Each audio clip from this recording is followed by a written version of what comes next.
வருடாந்திர பராமரிப்பு பணி நிறைவேற்றதை தொடர்ந்து பழனி மலைக்கோயில் ரோப்கார் 35 நாட்களுக்கு பிறகு மீண்டும் இயக்கப்பட்டது.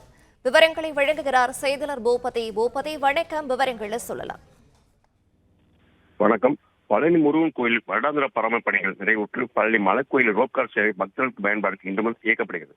அதாவது பழனி முருகன் கோயிலில் நாள்தோறும் ஆயிரக்கணக்கான பக்தர்கள் வந்து செல்கின்ற வழக்கம்.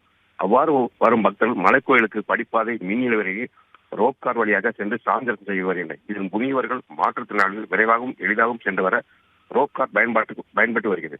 ஆண்டு பராமரிப்பு பணிக்காக கடந்த 35 தினங்கள் ரோப்கார் நிறுத்தப்பட்டு இரும்பு வட கம்பிகள், பல் சக்கரங்கள், மின் மோட்டார்கள் உள்ளிட்ட பாகங்கள் சோதனை செய்யப்பட்டு பழுதிருந்த பாகங்கள் மாற்றும் பணி நிறைவேற்று வந்தது.